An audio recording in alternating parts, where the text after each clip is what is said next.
నమస్కారం city news కి స్వాగతం। వశిష్ఠ యోగా కేంద్రం ఆధ్వర్యంలో అంతర్జాతీయ యోగా దినోత్సవాన్ని నిర్వహించారు। అంతర్జాతీయ గుర్తింపు పొందిన యోగా ట్రైనర్ లావణ్య పర్యవేక్షణలో స్థానిక నందులపేటలోని కవిరాజ పార్క్ లోని సీనియర్ సిటిజన్ హాల్ నందు అంతర్జాతీయ యోగా దినోత్సవాన్ని నిర్వహించారు।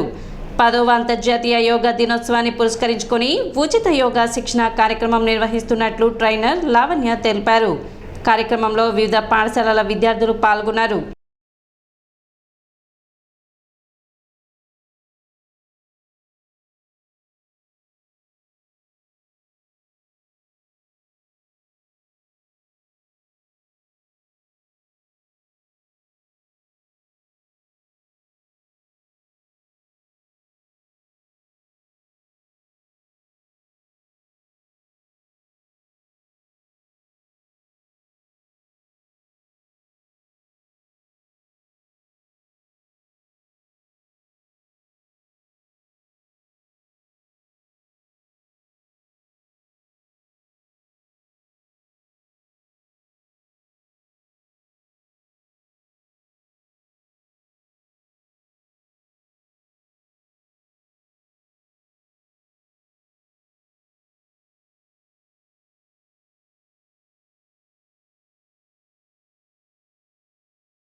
అందరికీ ముందుగా అంతర్జాతీయ యోగా దినోత్సవ శుభాకాంక్షలు।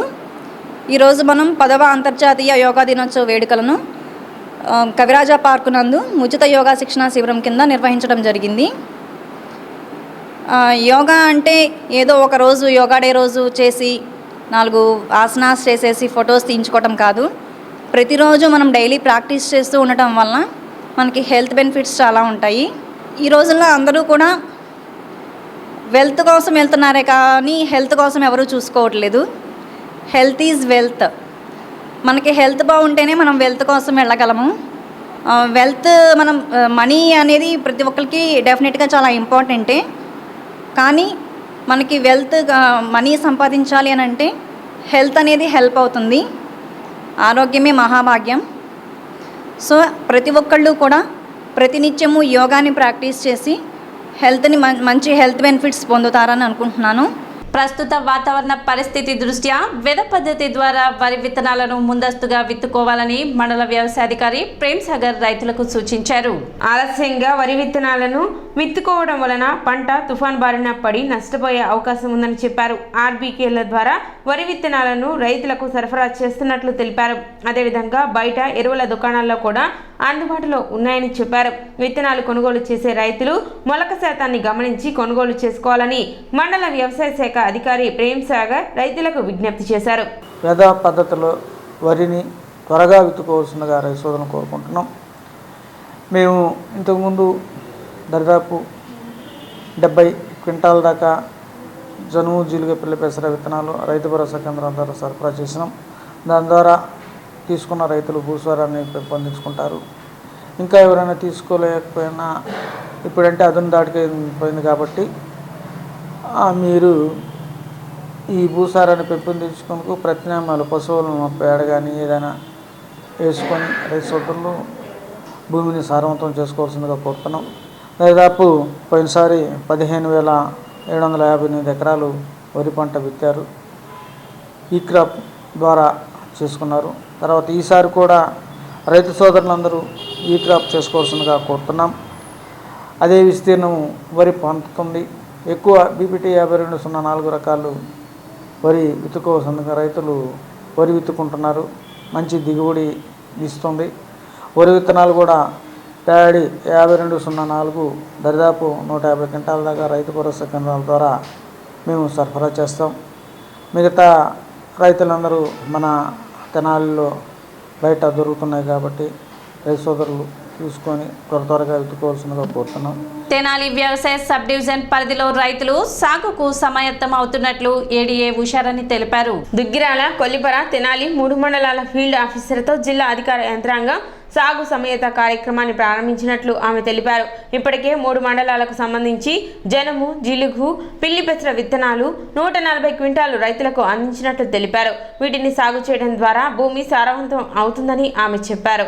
మరి 3 మండలాల్లో దుగ్గిరాల, కొల్లిపర, కొల్లూరు మండలాల్లో దుగ్గిరాల, కొల్లిపర, తెనాలి ఈ 3 మండలాల్లో మనకి సాగుకు సమాయత్తం జరగటం జరిగింది.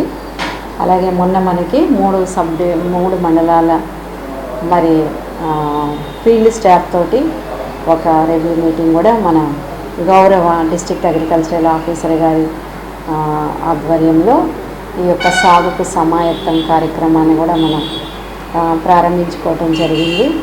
జనుము, జీలుగా, పిల్లి పెసర ఈ యొక్క విత్తనాలను ఇవ్వటం జరిగింది. గ్రీన్ మాన్యూర్ సీడ్, ఈ గ్రీన్ మాన్యూర్ సీడ్ని మనం చల్లుకున్నట్లయితే మరి దగ్గరగా మనకి 146 క్వింటాలు 3 మండలాల మీద ఇవ్వటం జరిగింది. కొల్లిపర్ల 61 క్వింటాలు, తెనాలి 31 క్వింటాలు, అలాగే దుగ్గిరాల 46 క్వింటాల్స్ ఇవ్వటం జరిగింది. మరి దగ్గరగా ఒక 700 ఎకరాల్లో కొల్లిపర, అలాగే 350 ఎకరాల్లో తెనాలి, 500 ఎకరాల్లో ఈ యొక్క గ్రీన్ మాన్యూర్ సీడ్ని రైతులు వేసుకోవటం జరిగింది. మనం గేదెలకి దాన్ని వదిలేస్తే ఆ గేదెలు తినగా భూమి క్రింద మిగిలినటువంటి ఆ రూట్స్లో ఉన్నటువంటి బయోమాస్ చాలా మంచి ఆర్గానిక్ మ్యాటర్గా మనకి ఉపయోగపడుతుంది. 0 టిలేజ్లో కూడా లైన్ సోయింగ్ చేసుకోవచ్చు, డైరెక్ట్ సోయింగ్ చేసుకోవచ్చు. అనుమతులు లేకుండా ఎటువంటి గృహ నిర్మాణాలు చేపట్టరాదని మున్సిపల్ కమిషనర్ బండి శేషన్న తెలిపారు. గురువారం పట్టణ ప్రణాళిక వ్యవస్థపై టౌన్ ప్లానింగ్ అధికారులతో ఆయన సమీక్ష సమావేశం నిర్వహించారు. బిల్డింగ్ నిర్మాణాలు, వాటికి సంబంధించిన అనుమతులు తదితర విషయాలపై సమావేశంలో చర్చించారు. పట్టణంలో జరుగుతున్న కార్యక్రమాల గురించి అధికారులతో మాట్లాడి వివరాలు అడిగి తెలుసుకున్నారు. ఎక్కడైనా ప్లాన్ లేకుండా నిర్మాణాలు చేపడితే అటువంటి వారు నిర్మాణాలు నిలిపివేయాలని, అదేవిధంగా 1-2 అంతస్తులకు ప్లాన్ తీసుకుని అదనంగా నిర్మాణాలు చేపడుతున్నారని, అటువంటివి కూడా చేయరాదని కమిషనర్ శేషన్న విజ్ఞప్తి చేశారు. దీనిపై అధికారులకు పూర్తి స్థాయి ఆదేశాలు జారీ చేసినట్లు చెప్పారు. టౌన్ ప్లానింగ్ యాక్టివిటీస్ వాటిలో రివ్యూలో భాగంగా ప్లానింగ్ సెక్రటరీస్ అండ్ డిపార్ట్మెంట్ వాళ్ళతో కలిపి టౌన్లో జరుగుతున్నటువంటి ప్లానింగ్ యాక్టివిటీస్ గురించి మాట్లాడడం జరిగింది. అదేవిధంగా టౌన్లో ఉన్నటువంటి డెబ్రిస్ ఏదైతే ఉందో, బిల్డింగ్ మెటీరియల్ కానీ డెబ్రిస్ కానీ, దాన్ని ఊరి చివరికి కొన్ని లొకేషన్స్లో స్పెసిఫైడ్ లొకేషన్లోకి షిఫ్టింగ్ చేయాలనేసి ఒక డెసిషన్ రావడం వల్ల ఆ విధంగా అంతా కూడా జరుగుతుంది. సో ఒకసారి మేము డెబ్రిస్ అంతా కూడా లిఫ్టింగ్ అయిపోయినాక మళ్ళీ ఎక్కడ పడితే అక్కడ డెబ్రిస్ వేయద్దనేసి ప్రజలందరికీ కూడా మేము చెప్తున్నాం. అదేవిధంగా బిల్డింగ్ పర్మిషన్స్ విషయంలో కావచ్చు, బిల్డింగ్స్ కట్టుకునేటువంటి విషయంలో కావచ్చు, ఏం జరుగుతున్నాయి ఎలా అనేటువంటి విషయాలకు సంబంధించి ఎల్టీపీలతోటి రోజు సమావేశం అవడం. సో జరుగుతున్న కార్యక్రమాల గురించి, ప్రోగ్రెస్ గురించి వారితో మాట్లాడుతూ ఎక్కడైనా కానీ ప్లాన్ లేకుండా కట్టే వాళ్ళు ఉంటే కనుక అలాంటి వాళ్ళు కట్టుకోవద్దని, అలాగే ప్లాన్ ఉండి ఫ్లోర్స్ అడిషనల్గా ఎవరైనా వేస్తూ ఉంటే కనుక అలాంటి వాళ్ళు కూడా వేయొద్దనేసి, సో వాళ్ళందరితో కూడా చేయించవద్దు అనేసి మా ఎల్టీపీలకు రిక్వెస్ట్ పెడుతున్నాం. అలాంటి సందర్భాలు ఏమైనా ఉంటే కనుక రూల్స్ ప్రకారం ఏవైతే ఉన్నాయో ఆ ప్రకారంగా చర్యలు ఉంటాయని కూడా డిస్కషన్లో వస్తుంది. ఇదంతా ఏంటంటే కనుక ఈ యొక్క ప్రాంతము, మన పట్టణం అంతా కూడా చక్కగా ఉండాలి, ఒక ప్లానింగ్లో ఉండాలి. ఇది 100 సంవత్సరాలకు అబవ్ ఉన్నటువంటి యూలిబి కాబట్టి మంచి ప్లానింగ్తో ఉంటుంటే కనుక చక్కగా ఉంటుందని చెప్పేసి మనం దీనిలో భాగంగా ఈరోజు ఈ యొక్క రివ్యూ కార్యక్రమం. బడిఈడు కలిగిన పిల్లలందరినీ బడిలో చేర్పించాలని ఎంఈఓ జయంతిబాబు కోరారు.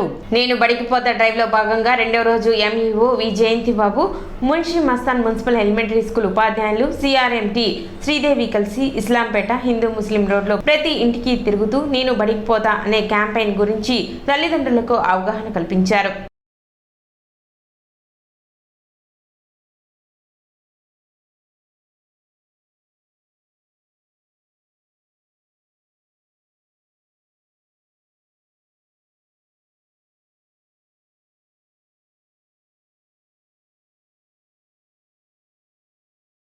ఇస్లాంపేట హిందూ ముస్లిం రోడ్లో ఈ బడికి వస్తా కార్యక్రమంలో భాగంగా డోర్ టు డోర్ క్యాంపెయిన్ చేయడం జరిగింది.